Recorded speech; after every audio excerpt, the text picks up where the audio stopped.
ప్రకాష్ రాజ్ నాగబాబుల మధ్య ట్వీట్ల వార్ నడుస్తోంది. నిన్న నాగబాబు చేసిన ట్వీట్ని కౌంటర్ చేస్తూ ఈరోజు ప్రకాష్ రాజ్ మరొకసారి ఎక్స్ వేదికగా ఆయన స్పందించారు. దానిపైన ప్రస్తుతం రాజకీయ దుమారం కూడా రేపుతున్నటువంటి పరిస్థితి. అసలు పవన్ కళ్యాణ్ని టార్గెట్ చేస్తూ ప్రకాష్ రాజ్ చేసిన వ్యాఖ్యలతోటే ఈ రగడ అనేటువంటిది ప్రారంభమైంది. మరి ఈ క్రమంలో నాగబాబు చేసిన ట్వీట్, దానికి కౌంటర్గా ప్రకాష్ రాజ్ చేసిన ట్వీట్ ఎలా చూడాలి? ఇదే అంశం మనతో చర్చించేందుకు సీనియర్ జర్నలిస్ట్ డివిఎస్ గారు ఉన్నారు. సార్ నమస్తే. నమస్తే సార్, నిన్న నాగబాబు ట్వీట్ చేశారు. దానికి కౌంటర్గా ఈరోజు మళ్ళీ ప్రకాష్ రాజ్ రీట్వీట్ చేశారు. బానిస బ్రతుకులు బ్రతకడానికి మేము గొర్రెలం కాదు, మాకు ప్రశ్నించే హక్కు ఉంది. నాయకుడు అనేవాడు లేదు, నేను నాయకుడిని అనుకున్నవాడు ఎవడైనా సమాధానం చెప్పాల్సిందే అంటూ ప్రకాష్ రాజ్ చేసిన ట్వీట్ ఎలా చూడాలి సార్ ఈ వివాదాన్ని? అసలు ప్రకాష్ రాజు ఐడెంటిటీ క్రైసిస్లో పడ్డాడు. అతను ఏంటంటే ఇవాళ సినిమాలు లేవు అనుకుంటా, సరే చేసినంత చేశాడు, ఒక సాచురేషన్కి చేరాడు. అటు ఎర్నింగ్స్లో కానీ, ఇటు వయస్సులో కానీ, ఇటు అనుభవంలో కానీ. ఇక ఇప్పుడు ఏంటి, పని లేకుండా పోయిందా? ఇక అందుకని ఈ పని పెట్టుకున్నాడా? అంటే లేపి దండించుకోవటమా, కెలికి కంపు చేసుకోవటమా? కెలుకుతున్నాడు పదే పదే. ఎందుకు మెగా ఫ్యామిలీని కెలుకుతున్నాడు అంటే, ఇప్పుడు ప్రకాష్ ఉచ్చులో మెగా బ్రదర్స్ పడుతున్నారా? మెగా బ్రదర్స్ ప్రకాష్కి సమాధానం చెప్తున్నామంటూ ప్రకాష్ని హీరో చేస్తున్నారా? మనకు అర్థం కావట్లా. కావాలనే అతను ఏంటి ఐడెంటిటీ క్రైసిస్లో పడి ఈ నాగబాబునో పవన్ కళ్యాణ్నో వీళ్ళని కెలకటం ద్వారా తను ప్రజల్లో ఉండాలని, తనపైనే చర్చ జరగాలని, మీడియా అటెన్షన్, అదో జబ్బు. ఏది మీడియా అటెన్షన్ కోరుకోవటం అనేది అదొక డిజార్డర్ అనమాట. ఇప్పుడు అంతకుముందు మనం చూసాం, పవన్ కళ్యాణ్ని కెలికాడు. ఆయన వచ్చి పవన్ కళ్యాణ్ ఏదో ప్రెస్ మీట్ పెట్టి వెళ్ళిపోయాడు. కొంతమందికి సమాధానం చెప్పాడు. ఏది, నేను వచ్చిన పర్పస్ ఇది, ఇక్కడ 1,00,000 సభ్యత్వం చేర్చుకున్నారు, అనవసరంగా రెచ్చగొట్టి ఆ ప్రొఫెసర్ గారి కామెంట్స్, ఈ జర్నలిస్టులు కొంతమంది పచ్చి బూతులు ప్రెస్ క్లబ్ దగ్గర, లేకపోతే రౌండ్ టేబుల్ కాన్ఫరెన్సులు. ఇక అతను కాలేమన్నాడు, ఎస్ పోటీ చేస్తా, జనసేన ఇక్కడ పోటీ చేస్తుంది, డిసైడ్ అయ్యా, ఇప్పుడే డిసైడ్ అయ్యా అంటూ అతను చెప్పాడు. ఏంటి, ఇది ఎవరి జాగీరు కాదన్నాడు. అది కూడా సవాల్ చేశాడు. ఏది, తనేదో చెరువు ఆక్రమించారు అని చెప్పి కొంతమంది వీడియోలు చేస్తున్నారు, ప్రెస్ మీట్లు పెడుతున్నారు. అది కనుక రేవంత్ ప్రభుత్వానికి ఇచ్చాడు. నిజంగా అది ఆక్రమణ, కబ్జాగా రుజువు చేస్తే ఇప్పుడు ప్రభుత్వానికి హ్యాండ్ ఓవర్ చేసుకోమని చెప్పాడు. ఇప్పుడు దాన్ని అడ్డం పెట్టుకుని ప్రకాష్ రాజు ఒక ట్వీట్ చేశాడు. మీరు వస్తానంటే మేము వద్దంటామా దొర? ఎలా వస్తారు, ఎప్పుడు వస్తారు, సింగిల్ గా వస్తారా, పొత్తుతో వస్తారా, అవసరమా నీకు? అంటే మీరేంటి అసలు? దానికి బండ్ల గణేష్ కూడా మామూలు ట్వీట్ పెట్టల. ఏంటి, అతనికి బాగా బీపీ పెరిగిపోయినట్టుంది, ఒరే గిరే అన్నట్టున్నాడు. అంటే ఇప్పుడు మీది ఎక్కడ? అతను చర్చిలో కూర్చున్నాడు. మొన్న మధ్య చూసా, ఏబిఎన్లోనో ఎక్కడో బండ్ల గణేష్, ఇప్పుడు నా ఆధార్ ఇది, నా ఓటు కార్డు ఇక్కడ ఉంది, ఇట్లా షాద్ నగర్, నేను పలానా సమయంలో 7వ తరగతిలోనో 5వ తరగతిలోనో ఇక్కడికి వచ్చాం, సెటిల్ అయ్యాం, నీ ఆధార్ కార్డు చూపించు. ప్రకాష్ రాజ్ని ఏదో సవాల్ చేశాడు. కర్ణాటకనా, మహారాష్ట్రనా, తమిళనాడా, ఆంధ్రప్రదేశా, అసలు ఏంటి నీ ఐడెంటిటీ అని అడిగాడు. అదే ఇప్పుడు నాకు ఈ ఐడెంటిటీ ఉంది అంటూ బండ్ల గణేష్ ప్రకాష్ రాజ్ ఐడెంటిటీని సవాల్ చేశాడు. ఏ ప్రాంతం ఆడు? ఆయన బెంగళూరు కంటెస్ట్ చేశాడు. మొన్న ఎలక్షన్ కాకుండా లాస్ట్ ఎలక్షన్లో కంటెస్ట్ చేసినట్టున్నాడు. ఎన్ని ఓట్లు వచ్చాయి?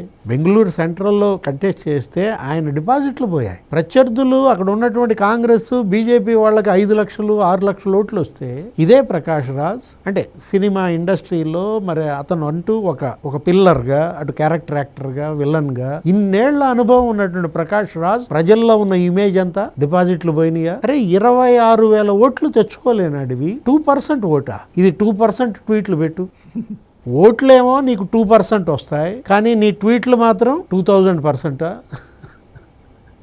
అంటే ఇప్పుడు ఇదే మీరు అన్నది. నాగబాబు అంతకుముందు చూసారా, ఏదో వెళ్ళాడు కేరళలోనో ఎక్కడో, ఏదో ఎవరు ఐఐటి వాళ్ళు ఎవరో పిలిచారు పిల్లలు, ఏదో చూసావు కదా అప్పుడు ఆ రోజు, అక్కడ ఏదో పెట్టుకుని కాన్ఫరెన్స్ లాంటిది, వార్షికోత్సవం ఏదో గెట్ టుగెదర్, ఇతన్ని పిలిచారు. అక్కడ సొల్లు మాటలు. అవసరమా నీకు? పురాణాల గురించి, రాముడు గురించి, రాముడంట ఉత్తరాదాడంట, రావణుడేమో దక్షిణ భారతానికి చెందిన గిరిజనుడో ఏదోనంట, ఏదో పండ్లు దొంగతనం చేశాడంట, రావణుడి పండ్లు రాముడు దొంగతనం చేశాడంటూ ఏదో కొత్త రామాయణం చెబుతాడు.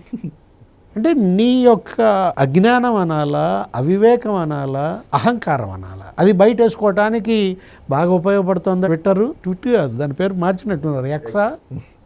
అప్పట్లో పెట్టనేవాళ్ళు, దానికి ఏదో పెట్ట బొమ్మ ఉండేది అనుకుంటా. అంటే ఇప్పుడు ఎక్స్ అయిపోయిందా? అంటే ఈ ఎక్స్ క్యారెక్టర్ యాక్టర్ ఇతను ఇప్పుడు సినిమాల్లో మాజీ అయ్యావా, నీకు అసలు అక్కడ ఉనికి లేదా, సినిమాల్లో నిన్ను తీసుకోవటం లేదా, అసలు మెగా మీద నీ పగేంటి చెప్పది. ఏమన్నా మీ ఆస్తులు ఏమన్నా వాళ్ళు లాక్కున్నారా, మీ మధ్య వ్యాపారాల సంబంధాలు ఏమైనా దెబ్బతిన్నాయా, నీకు ఇస్తానన్న పారితోషికం ఇవ్వలేదా, నువ్వేమైనా యాక్ట్ చేసావా వాళ్ళ సొంత సినిమాలలో. నాగబాబునికి ఇప్పుడు ఏమంటాడు, ఇప్పుడు ఇది కూడా దానికి నాగబాబు కూడా చాలా సీరియస్ అయ్యాడు. రాముడి విషయంలో ఈయన యూనివర్సిటీ స్టూడెంట్స్ దగ్గర చేసినటువంటి కామెంట్స్ పైన మామూలు సీరియస్ అవ్వాల. ఏమన్నాడు, అసలు జాడిచి కొట్టాడు అనమాట. రాముడు అనేవాడు కేవలం హిందువుల దైవం మాత్రమే కాదు, ధర్మానికి ప్రతిరూపం. రాముడిని తక్కువ చేయాలని చూడటం అది ధైర్యం కాదు. ప్రకాష్ రాజ్ అంటే ప్రకాష్ రాజ్ పేరు ఎత్తలేదులే, అది అహంభావం, పతనం నుండి పుట్టిన అజ్ఞానం. రామనామాన్ని ఎగతాళి చేసేవాళ్ళు తమను తాము గాయపరుచుకుంటారు తప్ప ధర్మాన్ని గాయపరచలేరు, రాముణ్ణి గాయపరచలేరు. చరిత్రలో అధర్మం వైపు నిలిచిన వారు ఎలా కాలగర్భంలో కలిసిపోయారో రాముడిపై విషం జిమ్మే వారి గమ్యం కూడా అలాగే ఉంటుంది. ప్రకాష్ రాజ్ పేరెత్తల కానీ గడ్డి పెట్టాడు, రాముడిపై కామెంట్ చేస్తే కాలగర్భంలో కలిసిపోతావు అని. ఇప్పుడు ఇక్కడ మీరు చెప్పింది ఏంటి, అసలు ఏమన్నా ఉందా? లీడర్ అనేవాడు లేకపోతే కార్యకర్త, క్యాడర్ అనేవాడు, వాళ్ళ మధ్య ఉన్న ఆ సంబంధం ఎలా ఉండాలో నాగబాబు ఆయన శైలిలో ఆయన చెప్పాడు. ఏమని చెప్పాడు ఆయన, ఏ leaders word is final. None have seen devils and demons in his path alone. Alone knows what is right and what is wrong. ఒక నాయకుడు అనేవాడు ఆయన దృఢమైనటువంటి వ్యక్తి, అతను మాటే శిరోధార్యం. ఎవరైనా చెప్పేదే, ఏ పార్టీకైనా నాయకుడి మాటే శిరోధార్యం. మోడీ మాటే బీజేపీకి శిరోధార్యం, రాహుల్ మాటే కాంగ్రెస్ కి శిరోధార్యం, చంద్రబాబు మాటే తెలుగుదేశంకి శిరోధార్యం, జగన్ మాట కాదా వైసీపీకి శిరోధార్యం. అట్లా పవన్ కళ్యాణ్ మాటే జనసేన కార్యకర్తలకి, సైనికులు కావచ్చు, వీర మహిళలకు కావచ్చు, అదే మరి ఫైనల్ అని చెప్పాడు. ఓహో, దీనికి కాబోలయ్యా ఏంటి, అందులో సెకండ్ లైన్ రాశాడు, shut your doubts, silence your tongue and follow the leader without questions అన్నాడు. దానికి పట్టుకున్నట్టున్నాడు.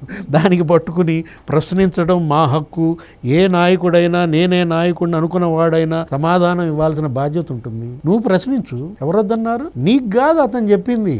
నాగబాబు ట్వీట్ ఎవరు ఉద్దేశించి, వాళ్ళ క్యాడర్ కార్యకర్తలు, వాళ్ళ లీడర్స్, జనసేన నాయకులు. ఆయన ఏంటి, ఒక ఎమ్మెల్సీగా జనసేన నాయకుడిగా నాగబాబు తన క్యాడర్కి తన లీడర్స్కి ఒక దిశానిర్దేశం చేస్తే జనసేనలో చేరాడా ఏంది ప్రకాష్ రాజు? ఉలికి పడుతున్నాడు. చేరు జనసేన కార్యకర్తగా ప్రకాష్ రాజ్. సభ్యత్వం ఎప్పుడు తీసుకుంటా, అదేదో పంపని చెప్పు పవన్ కళ్యాణ్. ఏమంటే ఆయనకి సభ్యత్వం కావాలండి మీ పార్టీలో, ఇవ్వండి పవన్ కళ్యాణ్ గారు.